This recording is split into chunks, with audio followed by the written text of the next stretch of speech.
No mundo de Exaldria, os humanos não eram livres para escolher o próprio destino. Desde o momento em que nasciam, cada pessoa recebia uma classe. Classes de combate, como guerreiros e magos, juntamente com funções especiais como sábios, heróis e reis, eram tratadas como símbolos de poder, privilégio e força. Já os aldeões representavam a maior parte da população, mas também eram vistos como a classe mais baixa da sociedade. Acreditava-se que praticamente não possuíam capacidade de combate. A maioria só conseguia cultivar a terra, administrar estalagens ou viver vidas impotentes no nível mais baixo daquele mundo. Essa cruel realidade ficou evidente quando até mesmo um slime azul de apenas nível 3 foi suficiente para ameaçar um pai e seu filho, ambos aldeões de nível 1. Mas justamente quando os dois estavam prestes a ser mortos, um jovem surgiu de repente em meio à nuvem de poeira. Não houve uma entrada chamativa, nem magia deslumbrante, muito menos uma pose heróica, como a de um salvador descendo dos céus. Ele simplesmente caminhou até o monstro e o destruiu com um único soco. Antes que o pai e o filho conseguissem entender o que havia acontecido, a tela de status do jovem apareceu. Sua classe era aldeão, mas seu nível era 999. Aquele número era praticamente impossível dentro das regras daquele mundo, pois acreditava-se que aldeões eram a classe mais fraca. Na verdade, todos diziam que eles só podiam alcançar o nível 10. O nome daquele jovem era Kagami. Ele era um aldeão que deveria ter vivido uma vida fraca e comum como qualquer outro. Mesmo assim, de alguma forma havia alcançado o nível máximo. A contradição entre sua classe humilde e sua força impossível transformava Kagami no maior mistério logo no início da história. Enquanto isso, em outro lugar, uma garota misteriosa usando um capuz vermelho apareceu diante de uma antiga caverna. Seu objetivo era encontrar a lendária espada sagrada. Ao mesmo tempo, Kagami chegou à guilda de segurança para receber sua recompensa. Depois de concluir sua caçada aos monstros, recebeu 5 moedas de ouro. As pessoas ao redor cochichavam incrédulas, chocadas ao ver que um simples aldeão conseguia caçar monstros sozinho. Mas Kagami mal se importava com a reação delas. A única coisa em sua mente era dinheiro. Ele encarou um item misterioso que custava 10.000 moedas de ouro. Enquanto outros aventureiros reclamavam que as missões enviadas pela capital real eram impossíveis, Kagami escolheu imediatamente uma missão para caçar 30 demônios azuis dentro da antiga caverna. Seu motivo era simples. A recompensa era uma moeda de ouro. Na praça da cidade, o herói Rex apareceu. Com seus cabelos loiros e aparência impecável, ele parecia exatamente o protagonista de uma história clássica de fantasia heróica. Ao seu lado estava uma bela jovem sábia. Rex ficou diante da multidão e convocou guerreiros habilidosos para se juntarem à guerra contra o Rei Demônio. Por meio de seu discurso, a visão dos humanos sobre aquele mundo ficou evidente. A raça dos demônios era considerada a origem de todos os desastres, a fonte da magia corrupta e a criadora dos monstros. No instante em que Rex mencionou o Rei Demônio, a multidão se empolgou e começou a aplaudir, ansiosa para fazer parte do grupo do herói. Enquanto isso, Kagami permaneceu parado de lado, observando calmamente todo aquele espetáculo. Rex então anunciou que era nível 90. Esse número foi suficiente para deixar toda a multidão em choque, pois até mesmo naquele mundo, um nível 90 estava muito acima da maioria dos humanos comuns. No entanto, o nobre ideal de salvar o mundo que Rex tanto defendia não parecia tão puro quanto aparentava. Um guerreiro de nível 86, com 25 anos de experiência, deu um passo à frente e pediu para participar do grupo. Em termos de força e experiência em batalha, ele deveria ser uma escolha extremamente confiável, mas Rex o rejeitou imediatamente apenas porque era velho. Logo depois, um sacerdote de nível 80 também se voluntariou. Foi rejeitado exatamente pelo mesmo motivo. Enquanto isso, Tina, uma jovem sacerdotisa de apenas 16 anos e nível 50, foi aceita quase instantaneamente. Naquele momento, tornou-se difícil saber se Rex estava recrutando aliados para derrotar monstros ou simplesmente escolhendo integrantes jovens e atraentes para seu grupo. Ao lado de Rex estava Kroll, a sábia real e a terceira princesa do reino. Embora fosse apenas nível 42, menos da metade do nível de Rex, Kroll ainda ocupava naturalmente uma posição na equipe de apoio. Isso acontecia não apenas por possuir a classe de sábia, mas também por carregar o prestígio especial da família real. Observando tudo aquilo de longe, Kagami apenas deu um leve sorriso. Para ele, aquela cerimônia de recrutamento em nome da justiça parecia muito mais uma apresentação cuidadosamente encenada do que um verdadeiro chamado para heróis. Era uma aventura enfeitada por fama, beleza e conveniência política. Diferente de Rex e de seus grandes discursos, Kagami entrou na antiga caverna com um objetivo muito mais simples. Ele queria ganhar dinheiro o mais rápido possível para poder comer sushi naquela noite. Pouco tempo depois, depois, ele encontrou um demônio azul de nível 93. O nível daquele monstro era até maior que o de Rex. Pela lógica normal daquele mundo, deveria ser um inimigo extremamente perigoso. Mas, diante de Kagami, essa diferença não significava absolutamente nada. Ele deu apenas um soco. O demônio azul foi destruído instantaneamente. Depois de derrotá-lo, Kagami recolheu o chifre do demônio e as moedas que ele havia deixado cair. Em outra parte da caverna, o grupo de Rex também começou a avançar. Nesse momento, Crow demonstrou sua personalidade gentil, embora um pouco ingênua. Ela não queria que os outros a tratassem como uma princesa. Em vez disso, desejava que a chamassem pelo nome e a enxergassem como uma companheira comum de equipe. Essa sinceridade fazia Crow parecer muito diferente da atmosfera fria e calculista normalmente associada à realeza. Rex então conduziu o grupo até uma câmara secreta. Aquele era o lugar onde a lendária espada sagrada estava escondida. Dizia-se que era a arma mais poderosa de todas, e que apenas um herói de nível 90 ou superior poderia empunhá-la. À primeira vista, aquele parecia ser o momento destinado ao herói escolhido, o instante em que receberia a arma sagrada necessária para derrotar o Rei Demônio. Porém, a explicação seguinte de Rex revelou a verdade obscura por trás do reino. A espada sagrada havia sido escondida pela família real durante muito tempo. Eles nunca a entregaram aos heróis anteriores. Embora a arma pudesse ter tornado a guerra contra o Rei Demônio muito mais fácil, o motivo não era que aqueles heróis não atendessem aos requisitos. A verdadeira razão era que a família real queria manter essa glória para o seu próprio lado, ou pelo menos para heróis intimamente ligados à linhagem real. O rei revelou a localização da espada para Rex, não apenas porque ele era forte o suficiente, mas porque Rex havia concordado em formar um grupo com a princesa Crow. Em outras palavras, por trás da gloriosa missão de derrotar o Rei Demônio, existia um acordo político disfarçado sob o discurso da justiça. Naquele mesmo momento, a garota de cabelos vermelhos que havia aparecido perto da antiga caverna finalmente foi revelada. Os chifres em sua cabeça mostravam que ela pertencia à raça dos demônios. Sua presença próxima à câmara onde a espada sagrada estava escondida fez com que a atmosfera dentro da caverna se tornasse estranha. No mesmo lugar e ao mesmo tempo, o grupo do herói Rex, Kagami e uma jovem da raça demoníaca avançavam, cada um em direção ao seu próprio objetivo. Até mesmo Kagami, que ainda estava ocupado calculando seus lucros e percebendo que agora possuía 952 moedas de prata, começou a notar que havia algo errado. Existiam monstros demais naquela área. Tantos, na verdade, que aquilo já não parecia mais um campo de caça comum. Para pessoas normais, aquela seria uma situação extremamente perigosa. Já havia até um rumor sobre aquela caverna. A menos que um grupo tivesse pelo menos 4 aventureiros acima do nível 70, as chances de morrer eram altíssimas. Do outro lado da caverna, o grupo de Rex enfrentava enormes dificuldades. Mesmo sendo um herói de nível 90 e estando acompanhado pela sábia real Crow e por outros combatentes, o grupo mal conseguia conter os monstros. Crow já havia esgotado toda a sua mana depois de curar Rex repetidas vezes. Isso provava que, embora o grupo do herói fosse tratado como a esperança da humanidade, quando enfrentava um campo de batalha real, ainda estava limitado por resistência, mana e trabalho em equipe. Pouco depois, o grupo de Rex encontrou a garota de capuz vermelho dentro da câmara onde a espada sagrada deveria estar. Ela possuía uma quantidade anormal de poder mágico, e a espada havia desaparecido. Ao sentir aquela estranha energia, o grupo concluiu imediatamente que ela era uma demônio. Rex não hesitou. Sacou sua espada e declarou que, mesmo que sua oponente fosse apenas uma criança, não demonstraria misericórdia. O restante do grupo concordou com ele. No exato momento em que o ataque estava prestes a atingir a jovem, Kagami apareceu de repente. Ele bloqueou o golpe do grupo do herói usando apenas a mão nua. Em seguida, comentou casualmente que simplesmente havia segurado o ataque e o esmagado. Aquele momento deixou todo o grupo de Rex completamente atônito. O golpe que haviam lançado com toda a intenção de matar e toda a sua força não passava, para Kagami, de algo frágil o suficiente para ser destruído na palma de sua mão. Além de possuir uma força absurda, Kagami também reagiu com impressionante rapidez. Ele afirmou imediatamente que a garota era sua irmã mais nova e negou que ela fosse uma demônio. Segundo ele, os chifres em sua cabeça eram apenas acessórios. Para tornar a mentira mais convincente, Kagami pegou os chifres dos demônios azuis que havia acabado de coletar e os colocou na cabeça da garota. Depois daquele resgate, o grupo de Rex continuou interrogando Kagami sobre a lendária espada sagrada, a arma mais poderosa que a família real havia escondido durante anos. Porém, a resposta de Kagami foi como um tapa na cara de toda aquela lenda. Calmamente, ele disse que havia encontrado a espada por acaso e a vendido para um comerciante no mercado. Para Rex, aquilo era simplesmente impossível de aceitar. Dizia-se que a espada continha uma magia ancestral e que apenas alguém com a classe de herói poderia sequer empunhá-la. Mas Kagami destruiu essa crença imediatamente. Com toda a naturalidade, esmagou parte do pedestal de pedra usando apenas uma das mãos para provar seu ponto. Diante de uma força tão esmagadora, ideia ideias como classes predestinadas, armas lendárias e requisitos inatos simplesmente perdiam qualquer significado. Depois de testemunhar o poder aterrorizante daquele simples aldeão, Kroll pediu que Kagami se juntasse ao grupo que derrotaria o Rei Demônio. Ela disse que ele poderia compensar o fato de ter vendido a espada sagrada, ajudando-os em sua missão. Prometeu riqueza, fama e até mencionou a possibilidade de se tornar sua esposa. Aos olhos de Kroll, aquela deveria ser uma oferta irresistível. Se um aldeão viajasse ao lado do herói, ajudasse a derrotar o Rei Demônio e realizasse um milagre, poderia subir da posição mais baixa da sociedade até o auge da glória. Mas Kagami recusou sem qualquer hesitação. Disse que queria apenas viver uma vida comum, ganhar dinheiro e que não tinha interesse algum em derrotar o Rei Demônio. Também afirmou que, se encontrasse alguém sofrendo, ainda assim ajudaria essa pessoa. Porém, para ele, derrotar o Rei Demônio não era nenhum milagre sagrado. Em outras palavras, Kagami não era indiferente ao sofrimento alheio. Ele simplesmente se recusava a aceitar a ideia de que a humanidade pudesse impor um único ideal a todas as pessoas e chamar isso de justiça. Kagami também afirmou que a maneira de pensar de Kroll era egoísta e autoritária. Ela partia do princípio de que derrotar o Rei Demônio era automaticamente o único caminho correto e que qualquer pessoa com poder tinha o dever de participar dessa missão. Depois disso, Kagami deixou a caverna. Parecia que tudo havia chegado ao fim, mas então a jovem garota demônio bloqueou seu caminho de repente. Ela disse que estava procurando alguém como ele há muito tempo. Então, com uma expressão completamente séria, disse algo que deixou Kagami sem palavras. Por favor, case-se comigo. Kagami ficou completamente paralisado por um instante. Logo em seguida, recusou imediatamente. Não importava o quão séria ela estivesse. Ela ainda era jovem demais e definitivamente não fazia o seu tipo. Mas aquele momento estranho não durou muito. Alice logo revelou um segredo que mudou completamente a situação. Ela não estava procurando a espada sagrada para iniciar uma guerra. A verdade era que seu pai era o Rei Demônio e estava sofrendo de uma grave doença havia um ano inteiro. Se o grupo do herói obtivesse a espada sagrada e marchasse até o castelo do Rei Demônio, seu pai doente poderia ser morto enquanto permanecia indefeso em sua cama. Alice também explicou que o poder mágico dos chifres da raça demoníaca era capaz de criar monstros. Era justamente por isso que os humanos os odiavam. Porém, Kagami não aceitava a lógica de que possuir chifres automaticamente tornava alguém culpado. Para ele, Alice ter nascido com chifres não era culpa dela. O verdadeiro problema era a forma como aquele mundo funcionava. Um traço de nascimento havia se transformado no motivo para duas raças continuarem se matando sem parar. Enquanto isso, o grupo do herói retornou ao pedestal de pedra vazio. Rex só podia permanecer em silêncio diante dele. A lendária espada sagrada havia sido encontrada por Kagami e vendida como se fosse um objeto qualquer. O plano de obter a arma mais poderosa do mundo e marchar contra o Rei Demônio havia fracassado antes mesmo de começar. Sem outra escolha, o grupo voltou para a cidade de Valman. Porém, o que agora atormentava Rex não era apenas a espada desaparecida. Eram as palavras de Kagami. Você ainda não entende como este mundo funciona. Aquele herói, que antes pregava a salvação da humanidade, começou a sentir uma profunda e amarga frustração. Seu objetivo já não era apenas derrotar o Rei Demônio. Agora, ele também queria se tornar mais forte do que o aldeão que o havia humilhado de forma tão completa. Enquanto isso, Alice continuou seguindo Kagami pelas profundezas da floresta. Como acabou sendo revelado, o pedido de casamento era apenas parte da história. Seu verdadeiro objetivo era conseguir dinheiro emprestado para comprar o remédio da bênção dos espíritos, um medicamento capaz de curar a doença do Rei Demônio. O preço era de 10 moedas de ouro, mas Alice possuía apenas 500 moedas de prata. Ela estava muito longe de conseguir pagar por ele. O que fez Kagami mudar de ideia não foi apenas o fato de aquela pequena garota não ter dinheiro para salvar o próprio pai. Também foi o fato de Alice não odiar os humanos. Mesmo sabendo que os humanos viam seu pai como alguém que precisava ser morto e que ele continuaria sendo caçado mesmo se recuperasse, Alice continuava acreditando em suas palavras. Ela acreditava que a raça demoníaca e a humanidade poderiam viver juntas no mesmo mundo. Foi então que Kagami decidiu ajudá-la. Primeiro, entregou a Alice um tecido especial para cobrir seus chifres. Esse tecido era capaz de converter poder mágico em outro tipo de matéria, ajudando a esconder a energia mágica que escapava dos chifres da raça demoníaca. Quanto à origem daquele tecido, a resposta era exatamente o que se esperava de Kagami. No passado, ele havia encontrado por acaso um núcleo gerador de monstros, um estranho objeto que absorvia magia para criar monstros. A maioria das pessoas teria fugido imediatamente ao vê-lo. Kagami simplesmente o destruiu com um golpe e utilizou o material restante para tecer aquele pano. Depois de entregar o tecido para esconder sua identidade, Kagami finalmente perguntou seu nome. Ela se apresentou como Alice Farese. Em seguida, Kagami também disse o próprio nome. Foi uma troca simples, mas marcou um importante ponto de virada. A partir daquele momento, Alice deixou de ser apenas a garota demônio problemática que havia lhe pedido em casamento de repente. Ela se tornou a primeira companheira de sua nova jornada. Os dois então chegaram à cidade livre de Vulman. Lá, Alice viu pela primeira vez um lado completamente diferente da humanidade. Um vendedor de frutas percebeu o quanto ela era fofa e lhe deu uma maçã de presente. Alice ficou ao mesmo tempo assustada e confusa. Até então, sempre acreditou que os humanos atacariam um demônio no mesmo instante em que o vissem. Encontrar um adulto tão gentil de forma tão inesperada começou a destruir toda a imagem que ela tinha da humanidade. Kagami levou Alice para seu quarto na estalagem, e o mundo humano continuou a surpreendê-la. A cama era macia demais. A comida era deliciosa demais. Tudo era tão comum que parecia um verdadeiro luxo para uma criança que havia vivido a vida inteira com medo de ser descoberta. Alice começou a se sentir um pouco mais feliz. Porém, pouco depois de Kagami sair, bandos de pássaros negros surgiram no céu noturno. Junto deles, apareceu uma figura misteriosa. Era o sinal de que aquela frágil paz não duraria por muito tempo. Alice ainda não sabia que o perigo estava se aproximando. Ela apenas continuava lembrando a si mesma de que a raça demoníaca deveria ser a inimiga da humanidade. Talvez ela tivesse se permitido ficar feliz demais. Era um pensamento silencioso, mas doloroso. Alice não havia esquecido a realidade. Ela apenas tinha sido tratada com gentileza por humanos pela primeira vez e, por um breve momento, permitiu-se ter esperança. Foi então que alguém bateu à porta. Alice sorriu, imaginando que Kagami havia voltado. Porém, ao abrir a porta, encontrou uma mulher musculosa usando um vestido rosa parada do lado de fora. Aquela era Takako Builder, uma artista marcial de nível 124 e a companheira em quem Kagami mais confiava. Apesar da aparência intimidadora, Takako era gentil com Alice. Ela explicou que no passado quase havia morrido na floresta, mas foi salva por um membro da raça demoníaca. Essa experiência fez com que percebesse que humanos e demônios não eram tão diferentes assim. Depois disso, aposentou-se da vida de aventureira e abriu um karaokê chamado Gatimuchi, em Valman. Kagami havia pedido que Takako levasse Alice para tomar um banho. No início, Alice entrou em pânico porque a aparência de Takako era realmente impressionante. Então, Kagami explicou calmamente que Takako era, sem dúvida alguma, uma mulher de verdade. Alice ficou curiosa com o peito de Takako. Kagami, sem o menor senso de perigo, respondeu sinceramente que toda a maciez daquela região havia sido queimada e transformada em músculos. Ao ouvir isso, Takako ficou profundamente magoada. Imediatamente, acertou um chute bem no rosto de Kagami. Mesmo sendo um aldeão de nível 999, ele terminou com o nariz sangrando depois de receber aquele golpe. Ao ver isso, Alice ficou ainda mais confusa. Ela perguntou como Kagami, que era forte o suficiente para esmagar o ataque do herói, ainda podia apanhar de Takako a ponto de sangrar. Takako então explicou melhor o funcionamento do sistema de classes. A classe aldeão era originalmente uma classe básica, sem qualquer poder real de combate. No mesmo nível, uma classe especializada em combate corpo a corpo, como artista marcial, era cerca de 3 vezes mais forte que um aldeão. Além disso, a cada 100 níveis, um artista marcial recebia habilidades exclusivas. Já os aldeões não ganhavam absolutamente nada. Em outras palavras, Kagami não era forte porque a classe aldeão fosse poderosa. Ele era forte porque pegou a classe mais fraca existente e a elevou até um nível absurdo. Takako também admitiu que, se Kagami lutasse seriamente, ela não teria a menor chance de vencer. A diferença de níveis era simplesmente gigantesca, mas a verdadeira questão era como Kagami havia conseguido alcançar aquele nível. Normalmente, para subir de nível, uma pessoa precisava derrotar monstros mais fortes do que ela e ganhar experiência. Alice percebeu imediatamente a grande contradição. Pelo que ela sabia, não existia nenhum monstro no mundo acima do nível 500. Então, como Kagami havia alcançado o nível 999? Até Takako ficou surpresa com aquela pergunta. No fim, ela só conseguiu concluir que ninguém além de Kagami seria capaz de fazer algo assim, porque lhe faltava algo que todo ser vivo deveria possuir: instinto de sobrevivência. Além disso, ele era absurdamente imprudente. Mas antes que o mistério por trás de Kagami pudesse ser explicado com mais detalhes, um desastre atingiu toda a cidade. Um touro sangrento de nível 54 atravessou uma parede e invadiu Valman. Ao mesmo tempo, bem acima da cidade, surgiu um comandante demoníaco montado em um corvo gigante. Em voz alta, ele declarou que o Rei Demônio havia iniciado oficialmente sua campanha para destruir a humanidade. Aquela declaração deixou Alice completamente paralisada. Ela acabara de ganhar uma maçã de um humano, acabara de dormir em uma cama macia e comer uma refeição quente. Havia acabado de começar a acreditar que humanos e demônios talvez ainda pudessem viver juntos. E agora, um exército agindo em nome de seu pai havia chegado para atacar a cidade. Sofrendo, Alice começou a se perguntar como humanos e demônios poderiam algum dia viver em paz. Enquanto os cidadãos entravam em pânico, Kagami lidou com a situação da maneira mais típica possível. De dentro do quarto, ele lançou o touro sangrento para o céu, usando apenas as próprias mãos. O monstro passou voando exatamente ao lado do comandante demoníaco montado no corvo gigante. Em seguida, Kagami pousou calmamente no chão, e a primeira coisa que fez não foi assumir uma pose heróica, nem fazer um grande discurso. simplesmente se abaixou para recolher o dinheiro que o monstro havia deixado cair, como alguém realizando um trabalho temporário em pleno campo de batalha. Logo depois, o herói Rex apareceu como um verdadeiro protagonista. Ele liberou sua técnica, Holy Thunder Steel Fierce Wave Slash. O ataque varreu os monstros que estavam no céu. A cena era impressionante, e qualquer cidadão comum provavelmente aplaudiria aquele espetáculo. Porém, Kagami imediatamente deu apenas 3 pontos em 10 para aquela estratégia. O motivo era simples.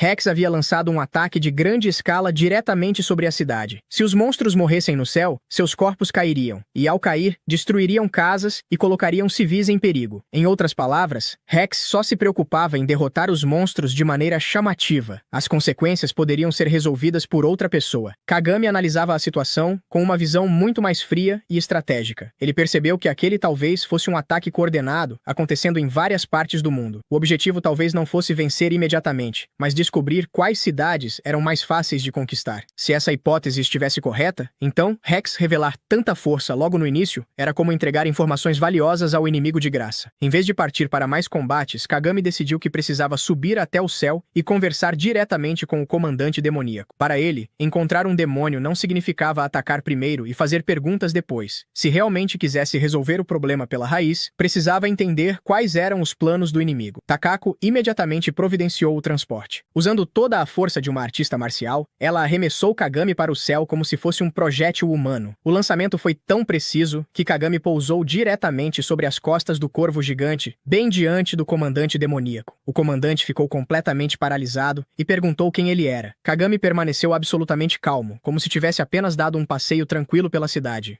O comandante parte para cima do nosso protagonista, mas Kagami sai completamente ileso do ataque. Surpreso, o comandante pergunta se ele é algum grande herói. Kagami responde tranquilamente que é apenas um simples aldeão. Porém, ao conferir seu nível, o comandante fica completamente chocado. Afinal, nenhum humano deveria possuir um nível tão alto. Imediatamente ele entra em estado de alerta, mas Kagami explica que não pretende matar o Rei Demônio e ainda revela que é amigo de Alice, a filha dele. O comandante não acredita em uma única palavra. Então Kagami afirma que Alice está logo abaixo deles. Em seguida, o comandante pergunta se ele está do lado dos demônios. Kagami nega, mas deixa claro que também não é um inimigo. Logo depois, Kagami muda completamente sua expressão e faz uma pergunta séria. Foi o próprio Rei Demônio quem ordenou aquela invasão? O comandante responde que essa é uma pergunta sem sentido. No entanto, Kagami rebate dizendo que Alice contou que o Rei Demônio está gravemente doente. O comandante nega imediatamente, afirmando que seu rei está perfeitamente saudável. Então Kagami faz outra pergunta. Ele recebeu essa ordem diretamente do Rei Demônio? Nesse instante, o comandante percebe que, na verdade, recebeu as ordens de outra pessoa. Ao notar isso, decide que precisa voltar imediatamente ao castelo. Porém, Kagami pede que ele espere um momento e começa a derrotar diversas aves ao redor. Sem entender nada, o comandante pergunta o que ele está fazendo. Kagami responde calmamente que resolveu aproveitar para ganhar um pouco de dinheiro. Enquanto continua derrotando os corvos um após o outro, o grupo do herói observa tudo completamente incrédulo. Afinal, ele havia dito que apenas conversaria com os demônios.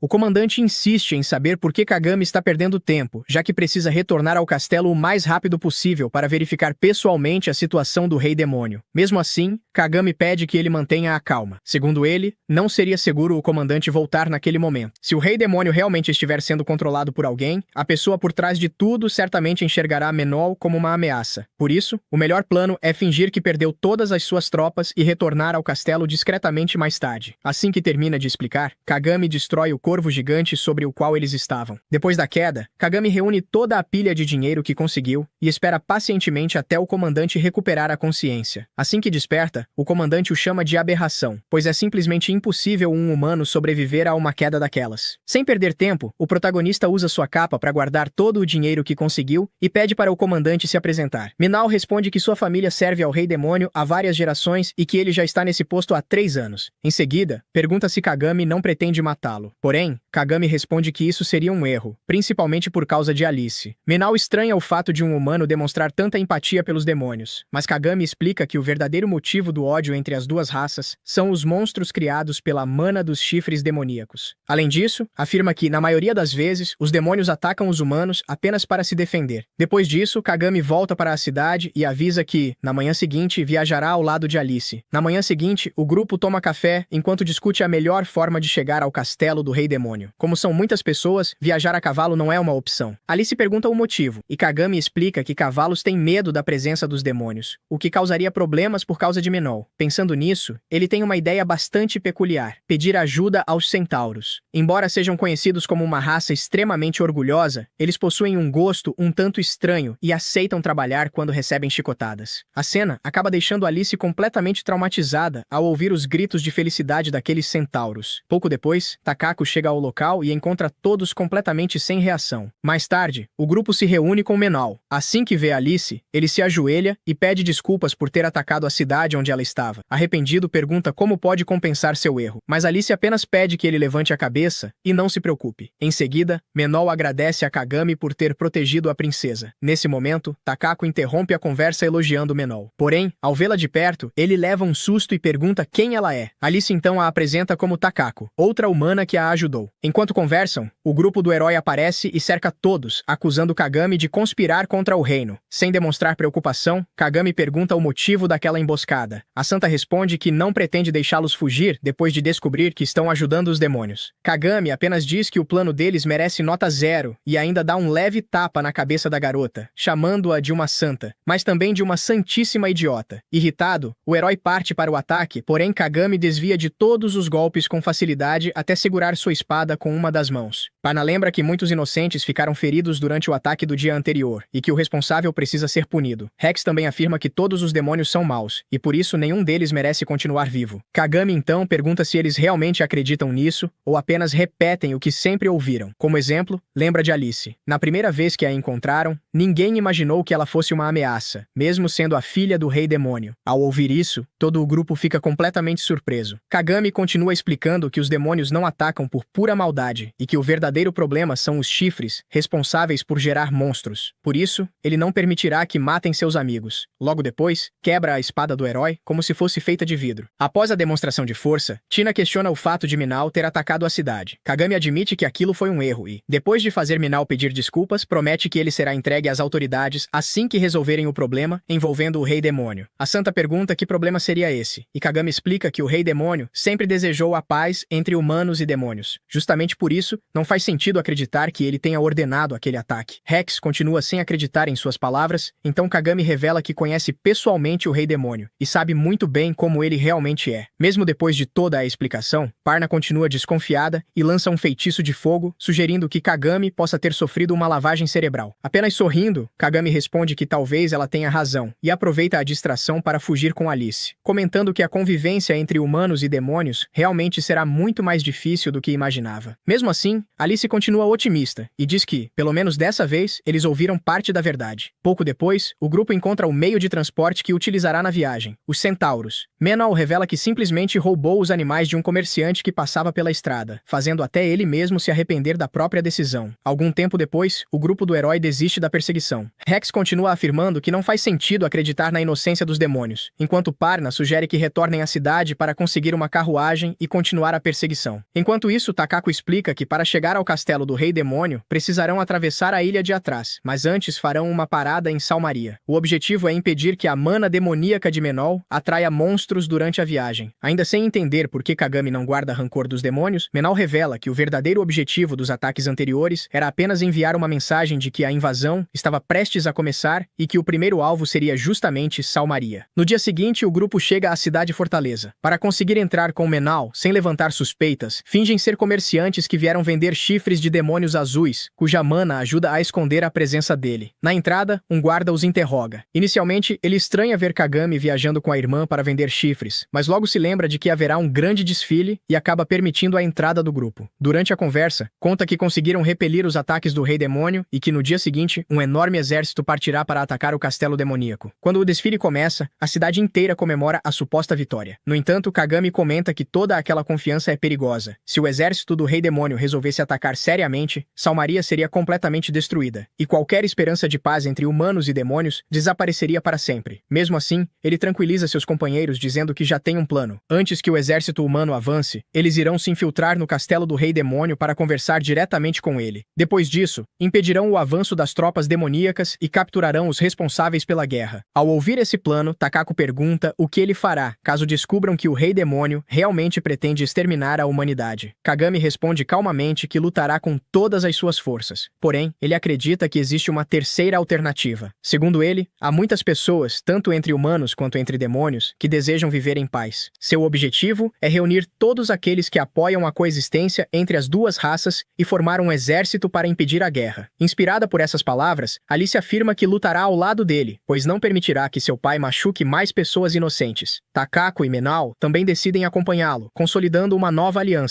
Já durante a noite, o grupo vai jantar em um restaurante, mas acaba encontrando novamente o grupo do herói. Sem pensar duas vezes, Kagami segura Alice pela mão e sai correndo. Os heróis iniciam uma perseguição, mas os protagonistas conseguem despistá-los escondendo-se em meio ao desfile. Enquanto observam a festa, Alice percebe um grupo de aventureiros cercando um monstro. Kagami explica que aquilo faz parte de uma apresentação criada apenas para levantar o moral da população, algo que ele considera de muito mau gosto. De repente, uma enorme criatura despenca do céu. Trata-se de uma besta infernal de nível 213. Os moradores entram em pânico e começam a fugir em todas as direções. Enquanto observam a cena, Kagami e Alice percebem que outras criaturas iguais também começam a cair do céu, deixando claro que um desastre muito maior está apenas começando. Kagami derrota uma das feras e corre para ajudar a eliminar as outras. Enquanto isso, o grupo do herói percebe que Kagami desapareceu novamente. A sacerdotisa sugere avisar os moradores de que ele está trabalhando com os demônios, mas o herói rejeita a ideia. Segundo ele, Kagami é uma verdadeira aberração, e caso resolvesse reagir, poderia acabar machucando os aldeões. A princesa, porém, discorda. Ela lembra que quando cercaram Kagami anteriormente, ele não atacou ninguém. Se fosse realmente violento, teria revidado naquele momento. Por isso, mesmo sabendo que ele está ao lado dos demônios, ela acredita que ele não seja uma pessoa má. A maga fica indignada e insiste que Kagami é perverso. Mas a princesa reforça seu ponto. Além de não reagir quando foi cercado, Kagami nunca tentou impor suas ideias ao grupo. Para ela, essas atitudes mostram que ele é uma pessoa bondosa. O herói concorda, embora admita que esteja frustrado por ter sido humilhado por um simples aldeão. Irritada, a maga pergunta se ele também passou a apoiar os demônios, mas ele nega imediatamente. Nesse instante, um enorme estrondo ecoa pela cidade. O grupo percebe que o ataque aconteceu na região do desfile e corre para lá. Ao chegarem, encontram um aldeão caído no chão, enquanto um monstro se prepara para dar o golpe final. Sem hesitar, a princesa se coloca na frente dele e ergue seu escudo, ordenando que o homem fuja. O primeiro ataque é bloqueado, mas o segundo despedaça completamente seu escudo, fazendo-a cair no chão. Quando o monstro levanta a arma para desferir o terceiro golpe, Kagami surge diante dela e derrota a criatura com um único ataque. Em seguida, ele elogia a coragem da princesa, dizendo que só conseguiu chegar a tempo porque ela arriscou a própria vida para proteger o aldeão. Nesse momento, o restante do grupo finalmente alcança o local. A princesa agradece Kagami por ter salvado sua vida, enquanto o herói, completamente confuso, pergunta o que aconteceu. Kagami explica que um monstro de nível 213 atacou a cidade. O herói fica em choque e pergunta como ele conseguiu derrotar uma criatura tão poderosa. Kagami responde com total naturalidade: "Eu só dei um soco." A princesa confirma que ele está falando a verdade. Logo depois, a princesa dos demônios também chega ao local. O herói diz que tem muitas perguntas para fazer, mas Kagami interrompe, afirmando que aquele não é o momento. Antes de qualquer explicação, eles precisam salvar a cidade. A maga comenta que pensava que Kagami havia escolhido completamente o lado dos demônios, mas ele esclarece que permanece neutro. Nesse instante, um guarda aparece desesperado, gritando para que todos fujam imediatamente. O herói recusa a ideia e afirma que ficará para defender a cidade. Porém, o guarda revela a verdadeira dimensão da ameaça. Uma gigantesca horda de monstros está marchando em direção ao reino. Segundo ele, são cerca de 10.000 monstros avançando para atacar a cidade. O herói custa a acreditar no que ouviu, mas o guarda confirma que viu a horda com os próprios olhos. A maga pergunta qual deve ser o próximo passo. O herói decide que o melhor é recuar, reorganizar as tropas, reunir reforços e só então voltar para defender Salmária. Enfrentar aquela quantidade de monstros naquele momento seria puro suicídio. A princesa concorda em evacuar os moradores que ainda restam na cidade e pede a ajuda de Kagami. Ele responde que primeiro irá buscar seus companheiros na hospedaria, mas faz um pedido ao grupo do herói, que cuidem de Alice enquanto ele estiver fora. O herói fica indignado e pergunta se Kagami enlouqueceu. Afinal, eles poderiam simplesmente matar Alice. Mas Kagami responde com tranquilidade que, se realmente quisessem matá-la, ele nem perderia tempo fazendo aquele pedido. Além disso, lembra que o herói ainda tem várias perguntas para fazer, então eles não ganhariam nada machucando Alice antes da conversa terminar. Depois de pedir mais uma vez que a protejam, Kagami parte. Todos do grupo do herói ficam completamente surpresos com a confiança que ele demonstrou. A maga aproveita para zombar de Alice, dizendo que ela foi abandonada abandonada. Mas Alice balança a cabeça e responde que não. Se Kagami confiou neles a ponto de deixá-la sob seus cuidados, então ela também vai confiar. Com um sorriso, a princesa a abraça e promete que ficará tudo bem. Eles não irão quebrar a promessa. Enquanto isso, os moradores continuam fugindo da cidade, e até a própria Alice ajuda na evacuação. Pouco depois, Menol e Takako chegam ao local sem entender o que está acontecendo. Como estavam por fora da situação, o herói pergunta se eles são os companheiros que Kagami foi buscar. Nesse momento, Alice revela que Takako, na verdade, é uma mulher. A revelação deixa todo o grupo do herói em choque, e até o próprio Minao fica sem reação. A princesa então explica que Kagami pediu que mantivessem Alice em segurança. Mas logo todos começam a se perguntar para onde Kagami foi. É quando um guarda aparece correndo e anuncia que existe um homem enfrentando sozinho toda a horda de monstros. Na mesma hora, todos percebem que Kagami está fazendo uma verdadeira loucura. Alice entende imediatamente o motivo. Se aquela cidade cair, a relação entre humanos e demônios ficará ainda pior. E é justamente para impedir isso que Kagami está arriscando a própria vida. Sem perder tempo, Takako, Menol e Alice correm para ajudá-lo. Logo atrás deles, até mesmo o grupo do herói decide seguir para o campo de batalha. Na linha de frente, Kagami continua enfrentando incontáveis monstros. Mesmo sendo absurdamente poderoso, ele começa a demonstrar sinais de cansaço depois de derrotar tantos inimigos. Takako, Menol e Alice finalmente chegam ao local. Ao ver a dimensão da batalha, Takako comenta que aquilo é insano até para Kagami. A quantidade de monstros é simplesmente grande demais para qualquer pessoa enfrentar sozinha. Pouco depois, o grupo do herói também alcança a linha de frente. O herói pergunta por que Kagami insistiu em enfrentar tudo aquilo sozinho. Takako responde que provavelmente é porque ele não quer ver mais ninguém morrer. Ela explica que, se aquela cidade humana for destruída, o ódio entre humanos e demônios só aumentará. Como Kagami sonha com a coexistência entre as duas raças, ele decidiu assumir todo o peso da batalha sozinho para impedir essa tragédia. Mesmo entendendo suas intenções, o herói balança a cabeça e diz que por mais forte que Kagami seja, nem mesmo um guerreiro de nível 999 deveria fazer uma loucura dessas. Coragem é uma coisa, imprudência é outra completamente diferente. Takako explica que, para Kagami, não existe diferença entre coragem e imprudência. Na verdade, ele nem sequer pensa nessas coisas. Segundo ela, falta a Kagami algo que todo ser vivo deveria possuir: o medo da morte. O herói rebate dizendo que ele também está preparado para morrer, mas Takako responde que o caso de Kagami vai muito além disso. Enquanto eles conversam, Kagami continua avançando pelo campo de batalha, destruindo um monstro atrás do outro. Observando aquela força absurda, o herói pergunta onde ele conseguiu tanto poder. Takako responde que o motivo de Kagami não é tão diferente do motivo do grande herói. Então, ela o chama pelo verdadeiro nome, Rex. O herói fica surpreso ao perceber que ela sabe quem ele realmente é. Takako revela que a família de Rex foi morta por monstros durante uma viagem, e em seguida diz que exatamente a mesma tragédia aconteceu com Kagami. Nesse momento, vemos lembranças do passado de Kagami. Quando ainda era apenas um aldeão, ele não entendia por que os monstros deixavam cair justamente o dinheiro de que os humanos precisavam para sobreviver. No começo, ele ficou obcecado em caçar monstros apenas para conseguir dinheiro, mas conforme ficava mais forte e subia de nível, passou a enxergar a realidade de outra forma. Percebeu que os aldeões eram fracos e precisavam ser protegidos. Pouco a pouco, começou a aceitar que aquele talvez fosse o seu destino, mas tudo mudou quando um monstro matou seu pai, bem diante de seus olhos. Ele sabia que os demônios eram responsáveis pela criação dos monstros. Mesmo assim, a pessoa que Kagami mais odiava era ele próprio. Afinal, era fraco demais para proteger quem mais importava. Foi então que decidiu lutar, mesmo sendo apenas um aldeão, mesmo sabendo que poderia morrer a qualquer instante. Durante sua jornada, ele descobriu que, justamente por viverem constantemente à beira da morte, os aldeões evoluíam muito mais rápido do que pessoas de outras classes. Depois de ficar mais forte, Kagami finalmente conseguiu se vingar do monstro que matou seu pai. Feliz por ter cumprido esse objetivo, decidiu voltar para sua aldeia. Mas, quando chegou, encontrou apenas ruínas. A vila inteira havia sido massacrada por bandidos. Takako então olha para os heróis e faz uma pergunta. Quando alguém perde a família para monstros, é natural jurar exterminar todos eles. Mas no caso de Kagami, quem destruiu sua aldeia não foram monstros, foram outros seres humanos. Então ela encara o grupo e pergunta: nesse caso, ele deveria tentar exterminar toda a humanidade também? Alice se lembra da vez em que perguntou a Kagami por que ele se recusava a matar. Naquela ocasião, ele apenas respondeu que aquilo era uma bobagem. Depois de ouvir toda a história, o herói fica em silêncio. Ele começa a se perguntar se culpou os demônios da maneira errada durante todo esse tempo. A princesa então lembra que o próprio Kagami já disse que os demônios também representam uma ameaça. Se mesmo assim, ele escolheu permanecer neutro, é é porque deve existir um motivo muito maior por trás de tudo. Ela afirma que quer ouvir essa resposta diretamente dele. Quer entender por que Kagami decidiu desafiar a forma como aquele mundo funciona. E justamente por isso, ele não pode morrer. Determinada, a princesa se oferece para ajudá-lo. O herói também decide entrar na batalha. Além de ter inúmeras perguntas para Kagami, ele admite que deseja alcançar a mesma força que ele possui. A sacerdotisa também se prontifica a lutar, usando sua magia para curar os feridos. Até mesmo a maga resolve ajudar. Menou olha para Alice e pergunta se ela realmente quer lutar para proteger Kagami. Sem hesitar, ela responde que sim. Então Menou avança imediatamente para o campo de batalha. Takako, porém, pede que Alice permaneça escondida em um lugar seguro e espere pelo retorno deles. Enquanto isso, Kagami continua enfrentando a horda sozinho. Depois de receber um forte golpe, ele percebe que sua habilidade de regeneração já não consegue acompanhar o ritmo da batalha. A situação começa a ficar realmente perigosa. Mesmo assim, ele continua derrotando vários monstros, até que acaba sendo cercado e capturado. Quando acredita que aquele é o seu fim, o herói aparece bem na hora e o salva. Surpreso, Kagami pergunta o que eles estão fazendo ali. O herói responde que ainda tem muitas perguntas para fazer, e por isso, não pretende deixá-lo morrer. Logo em seguida, Menou e Takako também entram na luta. Eles afirmam que vieram para salvar Kagami. A sacerdotisa usa sua magia para curar seus ferimentos e diz que ele não pode cair agora. Kagami agradece pela ajuda. Com um sorriso, afirma que, agora, dará tudo de si. Mas logo em seguida, uma enorme pedra o atinge em cheio. Sem perder tempo, a sacerdotisa o cura novamente e pede para que ele a chame apenas de Tina. Kagami agradece mais uma vez. Naquele momento, ele percebe que, pela primeira vez naquela batalha, não está mais lutando sozinho. Agora voltamos ao passado para ver um encontro. O Rei Demônio estava trabalhando quando um garoto entra pela janela. O rei pergunta quem ele é e se veio sozinho. Afinal, se não trouxe ninguém, deve ter muita confiança em si mesmo. No entanto, aquele moleque responde com uma pergunta. O que ele acha dos humanos? Voltando para a batalha, o grupo dá tudo de si para eliminar os monstros. Alice, que observava tudo escondida, decide ajudar de alguma forma e retorna ao reino. Takako pede para Rex cuidar dos inimigos mais fracos e deixar os gigantes para ela. O herói se recusa, pensando que ela o considera fraco, mas Takako prova que não é esse o caso, pois sua habilidade permite atravessar as defesas dos gigantes. Ao descobrir que ela possui uma habilidade, Rex supõe que ela seja nível 100 e decide que não vai deixar uma aventureira ser mais forte do que ele. Nesse momento, Kagami pede para todos lutarem em equipe, embora ele mesmo seja o primeiro a se separar do grupo. Em seguida, pergunta à bruxa de Parma se ela sabe usar magia do ar. Ela fica irritada por ele tê-la chamado assim, mas responde que sim. Kuru comenta que ela também consegue usar esse tipo de magia. Sabendo disso, Kagami segura as duas pela cintura e salta para o céu. As duas ficam indignadas, mas entendem o que ele pretende fazer e lançam um feitiço que acaba destruindo os monstros voadores. Assim que retornam ao chão, porém, gritam com Kagami por não ter pedido permissão. Enquanto isso, Alice vai atrás dos aventureiros da cidade, que já estavam prestes a desistir. A batalha continua até finalmente amanhecer. Kagami avisa a todos que chegou a hora de recuar, mas ninguém lhe dá ouvidos, pois sabem que partir significaria deixá-lo lutando sozinho. Kagami entende perfeitamente esse sentimento, porém, cada novo monstro que aparece é mais perigoso que o anterior. Nesse momento, Alice chama a atenção de todos e revela os reforços que conseguiu trazer. Ela conta a Kagami que os aventureiros não pretendiam se envolver porque acreditavam não ter chances de vencer, mas vê-los lutando os inspirou a agir. Kuru fica impressionada ao ver que um simples aldeão foi capaz de motivar tantos aventureiros, enquanto Rex apenas ri, dizendo que já está na hora de acabar com aquilo. Mesmo assim, Kagami dá todo o crédito a Alice, pois tudo aquilo nasceu do desejo dela de ajudá-los. Menou comenta que ver humanos tão corajosos chega a lhe dar arrepios, mas agora o trabalho deles é abrir caminho para que Kagami pare de se conter. Assim, todos avançam novamente para a batalha. Depois de várias horas de combate, os aventureiros e Rex já estão completamente exaustos. As garotas aparecem trazendo remédios, mas Rex já ultrapassou seus limites e os efeitos das poções não funcionam mais nele. Mesmo assim, ele pretende continuar lutando como o herói que é. Kuru sugere que ele descanse, pois isso também faz parte de lutar corretamente. Rex questiona essa ideia, e olhando para Kagami, pergunta por que ele consegue lutar sem parar. Tina o corrige, revelando que, na verdade, Kagami descansava de tempos em tempos, já que possui uma habilidade que lhe permite recuperar as forças sem precisar usar itens. Rex fica completamente boquiaberto ao ouvir isso, reconhecendo que Kagami realmente está em outro nível, e não apenas por causa dessa habilidade, mas também porque ele não segue o senso comum que tanto limita os demais. Nesse momento, Parna também aparece aparece, questionando o fato de o protagonista apoiar os demônios, mesmo possuindo tanto poder. Takako e Menou retornam bastante cansados, então Alice entrega algumas poções para eles. Enquanto Menou recebe tratamento, Parna o observa com a intenção de atacá-lo, mas Takako a impede e recomenda esperar até que Kagami volte. Enquanto isso, Kagami continua lutando incansavelmente, até que todos escutam uma voz dizer, em tom de decepção, que pena, precisava que vocês seguissem o roteiro. Ao ouvirem isso, todos ficam completamente desconcertados. De repente, ao longe, surge um gigantesco golem metálico. Kuru e os demais não reconhecem aquela criatura de forma alguma, pois ela nunca havia sido mencionada nos registros da guilda. Kagami, por sua vez, apenas se surpreende com seu enorme tamanho e parte imediatamente para o ataque. Porém, o golem o arremessa violentamente contra o chão. Ao presenciarem essa cena, os aventureiros entram em pânico e decidem se refugiar em San Maria. Kuru e Alice entregam uma poção a Kagami, permitindo que ele se recupere instantaneamente. Nesse momento, uma voz elogia sua resistência, afirmando que agora entende por que aqueles aventureiros estavam lutando com tanta determinação. Menou reconhece imediatamente aquela voz como sendo a de Stellar Urgo, o braço direito do Rei Demônio, muito antes de ele próprio começar a servi-lo. Kagami não dá importância às palavras dele e, esticando os braços, avança mais uma vez contra o golem. Stellar o desafia a fazer alguma coisa, o que faz Rex e os demais rirem, revelando que Kagami é nível 999. Stellar afirma que já sabe disso, e ainda os lembra de que ele continua sendo apenas um aldeão. Kuru exclama que um nível tão alto certamente deve oferecer algum benefício.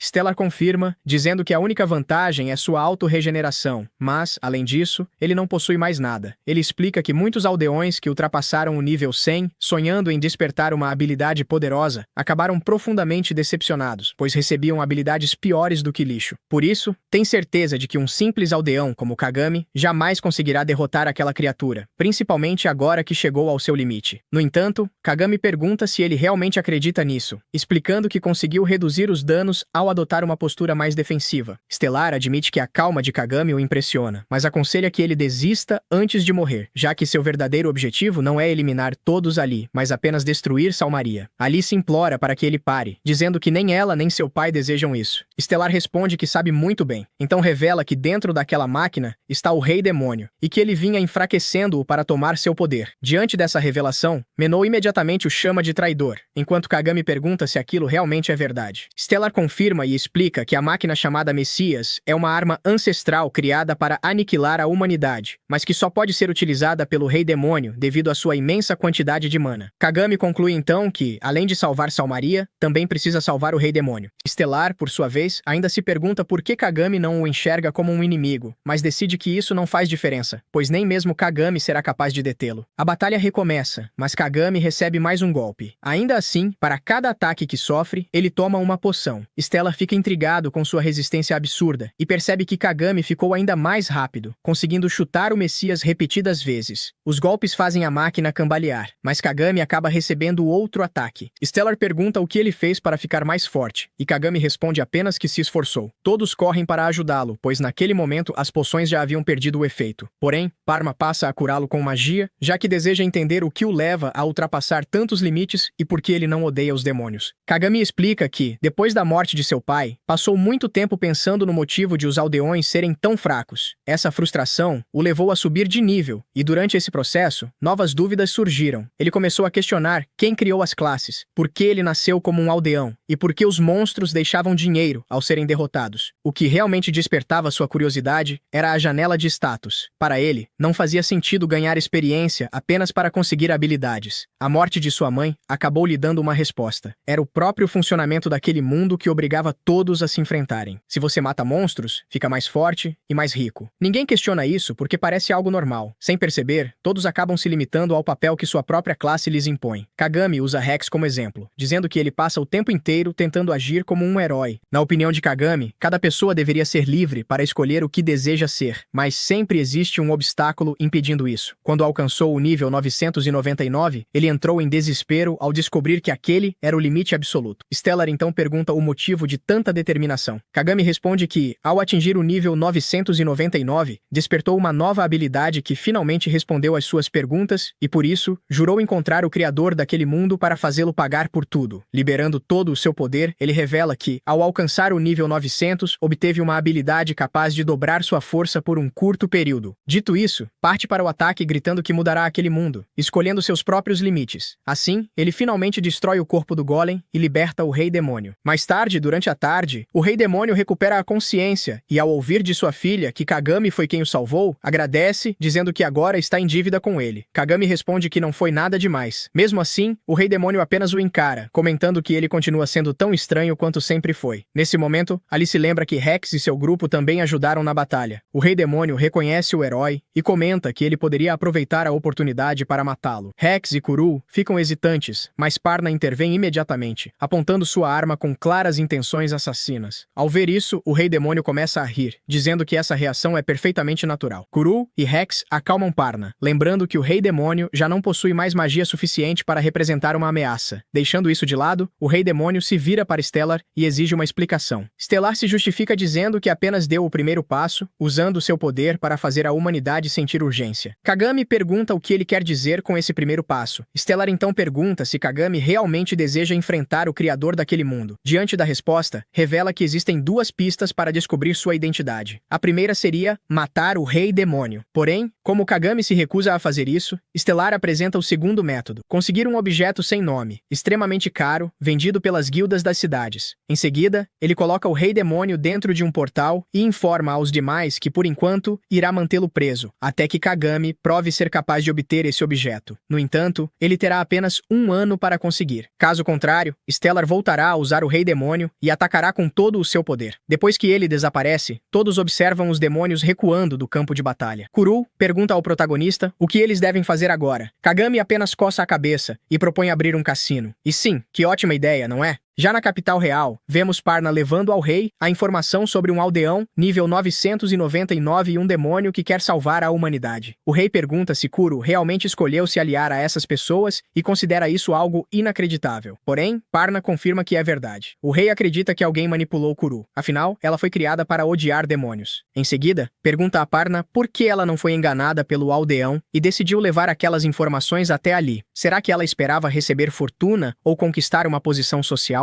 Parna nega imediatamente, dizendo que não precisa de fortuna nem de status. Tudo o que ela deseja é a exterminação dos demônios. Do lado de fora, Parna relembra uma pessoa que sempre esteve ao seu lado e promete que, com certeza, irá se vingar exterminando todos os demônios. Logo depois, vemos o herói anunciando a inauguração de um cassino em breve. Ele distribui panfletos de recrutamento para contratar funcionários, prometendo um salário elevado e grandes oportunidades de crescimento. As pessoas que recebem os panfletos acreditam que se trata de um recrutamento para exterminar demônios, mas descobrem que é apenas uma oferta de emprego. Alguns começam a se perguntar quanto poderiam ganhar trabalhando naquele lugar, enquanto outros questionam o que aconteceu para o herói abandonar a caça aos demônios. O herói então grita que chegou a era dos cassinos e pede que todos se candidatem às vagas. No entanto, ninguém demonstra interesse. Kagami comenta com Kuru que as coisas não estão indo muito bem. Kuru não consegue entender o motivo, já que estão oferecendo um salário de 50 moedas de prata, além de oportunidades de promoção. Ele tinha certeza de que seria uma proposta bastante atrativa. Kagami diz que também pensou a mesma coisa. Afinal, os funcionários receberiam um bom salário, os clientes iriam se divertir e eles ainda lucrariam muito dinheiro. Em seguida, Kagami pede para Rex se esforçar um pouco mais. Porém, o herói responde que a culpa é justamente de Kagami. Até Tina reclama, dizendo que ele deixou para contratar funcionários apenas na última semana e pergunta se ele tem um parafuso a menos. Kagami se desculpa e explica que não passou os últimos 2 meses apenas brincando. Durante esse tempo, encontrou um spawn block logo após ele surgir e também confeccionou um pano especial para Menou usar. Takako pergunta a Menou por que ele está tão preocupado. O demônio responde que não tem certeza se as pessoas conseguem sentir sua mana. Takako diz para ele não se preocupar, pois ninguém consegue sentir absolutamente nada. Em seguida, pede sua ajuda na inauguração da loja, já que eles não têm funcionários suficientes. Voltando a Kagami, ele explica que o item de que precisam custa 10.000 moedas de ouro na guilda e que ele possui pouco mais de 5.000. Portanto, será necessário dobrar essa quantia. Alice então os lembra de que, se não conseguirem reunir esse dinheiro em até 10 meses, Stellar usará o Rei Demônio para atacar a cidade novamente. Kagami comenta que até mesmo o prêmio da loteria rende apenas 10 moedas de ouro, concluindo que a situação está bastante complicada. Kuru comenta que se Parna estivesse ali, ela poderia dar algum conselho. Porém, Parna decidiu deixar o grupo. Ela até concordou com a ideia de abrir um cassino, mas explica que o grupo foi formado para caçar o Rei Demônio. Como esse não é mais o objetivo deles, não vê motivo para continuar ao lado dos demais. Kagami comenta que foi uma grande perda, pois pretendia colocá-la vestida de coelhinha na recepção do cassino. Em seguida, Kagami começa a revisar os panfletos de recrutamento, acrescentando comentários como se fossem depoimentos de funcionários. amigos. Tina diz que com isso, o panfleto ficou ainda mais suspeito. Kuru pede para ignorarem as revisões de Kagami e tentarem distribuir os panfletos mais uma vez. Assim, todos se separam pela cidade para continuar o recrutamento. Enquanto isso, Alice, sozinha, pensa em como é bom poder estar em uma cidade humana e como se sente feliz por isso. Então vemos uma lembrança de quando Kagami perguntou a Kuru o que ela pretendia fazer dali em diante. Kuru responde que passou a vida inteira apenas fazendo o que mandavam. Todo o conhecimento e o bom senso que lhe ensinaram fizeram com que acreditasse conhecer tudo sobre o mundo. Kagami explica que essa visão limitada a fez ignorar muitas coisas e diz que agora ela deseja aprender mais. Kuru fica surpresa por ele conseguir entender exatamente o que estava passando por sua cabeça. Kagami então diz que quando não sabemos alguma coisa, sempre podemos aprender, e afirma que ficará feliz em ajudá-la. Depois disso, Kagami pergunta a Rex e Tina quais são os planos deles. Tina responde que ainda está em treinamento e, por isso, quer continuar trabalhando ao lado de Rex e dos outros para aumentar seu nível. Rex diz que, assim como Kuru, ainda tem muito a aprender. Por isso, pretende continuar acompanhando Kagami, a quem passa a chamar de mestre. Alice pensa que agora finalmente tem amigos e pessoas dispostas a ajudá-la a alcançar a coexistência entre humanos e demônios. Ela gostaria muito de poder contar tudo isso ao seu pai. Nesse momento, um homem com aparência de nobre se aproxima de Alice e comenta que ela sorri como um anjo. Ele se apresenta como David Forlane, um servo da família real, e explica que está ali para buscar a princesa Kuru. Ao ouvir isso, Kagami começa a gritar para os guardas, dizendo que aquele homem estranho olhou para uma garotinha com um sorriso malicioso. David pergunta do que ele está falando, enquanto Kagami continua insistindo para que os guardas o prendam. As pessoas que estão na rua começam a comentar sobre a situação, e um dos guardas pede que David o acompanhe para prestar esclarecimentos. Enquanto Kagami aproveita a confusão para pegar Alice e tentar fugir, ela diz que David não fez nada de errado e pede que o soltem. Alice comenta que Kagami provavelmente tinha seus motivos para agir daquela forma, mas diz que não achou aquela atitude muito legal. Até o próprio Kagami admite que ficou um pouco mal por ter feito aquilo. Alice então pede desculpas a David. Ele responde que ficou surpreso ao ver uma garota tão jovem demonstrando tanta maturidade e afirma que agora entende como ela conseguiu conquistar a confiança da princesa Kuru. Nesse momento, Kuru, Rex e Tina chegam ao local, perguntando o que aconteceu. Assim que vê David, Kuru fica surpresa com a presença dele. David começa a elogiar a princesa e faz alguns comentários um tanto estranhos. Ao ouvir isso, Tina comenta que Kuru realmente conhece alguns cavaleiros bastante incomuns. Kuru pergunta se David está ali para levá-la de volta. Ele confirma, dizendo que é uma ordem, pois ela abandonou a caçada ao rei demônio e escolheu ficar. Ele diz que Kagami é o aldeão que serviu a princesa e a levou embora, além de perguntar se a garotinha é a Alice. David explica que por algum motivo, o rei demônio desapareceu, e por isso, a caçada foi interrompida. Mas os relatórios também informam que Kuru continuou treinando e trabalhou por um determinado objetivo. Por isso, ele foi enviado para verificar a situação. David afirma que, se esse objetivo realmente servir para derrotar o rei demônio, não a levará de volta à força. Kuru responde que eles nunca desistiram. Conta que ela e Rex derrotaram muitos monstros enquanto realizavam missões, treinaram duro e juntaram dinheiro para comprar equipamentos melhores. Também explica que Kagami é um aldeão de nível 999 e que todos estão aprendendo com ele a ficarem mais fortes. Ela afirma que sua determinação em cumprir seu dever como sábia jamais vacilou. David diz que Kuru deixou seus pensamentos muito claros e considera sua determinação verdadeiramente admirável. Em seguida, David comenta que ouviu falar dos feitos de Kagami em Salmaria e pergunta se, com tanto poder, ele não conseguiria derrotar o rei demônio facilmente. Kagami responde perguntando o que David acha que um aldeão realmente é. Ele explica que, em Salmaria, venceu aquele inimigo por pouco, usando magias de fortalecimento e contando com a ajuda de muitas pessoas. Além disso, nem estava enfrentando o rei demônio, mas apenas seu subordinado mais forte. Por isso, acredita que se enfrentasse o rei demônio agora, não teria chance de vencer. Mesmo assim, deixa claro que deseja derrotá-lo e que estão tentando conseguir mais dinheiro para comprar equipamentos melhores. David diz que acredita na história de Kagami, mas afirma que ficará ao lado deles por um tempo. Kagami entende que ele pretende vigiá-los. Em seguida, David comenta que ouviu dizer que eles estão recrutando funcionários e pergunta se pode ver o panfleto. Pouco tempo depois, surge uma enorme fila de candidatos. Kagami pergunta se apenas algumas mudanças no panfleto foram suficientes para atrair tanta gente. David responde que apenas destacou melhor a flexibilidade do treinamento e os tipos de trabalho disponíveis. Nesse momento, Takako chega ao local e fica surpresa ao ver tantas pessoas esperando. Logo depois, Rex procura Kagami para pedir ajuda. Kagami aproveita para dizer que todos precisam ficar de olho em David, pois acha estranho ele estar observando Kuru apenas para entender seus pensamentos. Rex explica que David serve à família real desde antes de Kuru nascer. Mesmo assim, Kagami acredita que ele possa ter outros objetivos e pede para todos tomarem cuidado. Mais tarde, o grupo segue para a Caverna das Provações. Lá, vemos Rex enfrentando enfrentando um mago Warfark de nível 103. No momento em que ele se prepara para atacar, Kagami o interrompe, dizendo que não faz sentido aumentar os atributos primeiro. Mas Kagami diz que, quanto maior for a diferença de nível, melhor. Ele explica que a primeira regra dos níveis e da experiência é que seu nível aumenta quando você atinge uma determinada quantidade de XP. A segunda é que você ganha XP ao derrotar monstros mais fortes. E a terceira é que mesmo que o monstro tenha um nível inferior, se as estatísticas dele forem superiores às suas, você ainda ganhará experiência. Por isso, Rex não pode usar magia de aprimoramento logo no início da luta. Kagami manda Rex lutar sem buffs e diz que se eles se meterem em encrenca, ele irá ajudá-lo. Então vemos Rex tentando lutar sem aumentar seus atributos, mas a estratégia não dá muito certo. Kagami explica que ele não vai conseguir derrotar monstros com um único golpe e que deve permanecer atento, atacando rapidamente, batendo e recuando. Rex volta ao treinamento, mas acaba sendo espancado. Kuru o cura e pergunta a Kagami se deve focar apenas na magia de cura. Porém, Kagami responde que, como ela possui boas estatísticas básicas, também pode usar buffs em si mesma. Kuru lembra que estava no nível 42 quando saiu da capital e que agora chegou apenas ao nível 45, tendo ganho somente 3 níveis. Rex pergunta a Kagami se ele não está recebendo um tratamento muito mais duro do que Kuru. Porém, Kuru responde que quer alcançar o nível 200 e não se importa com o que terá que passar para conseguir isso.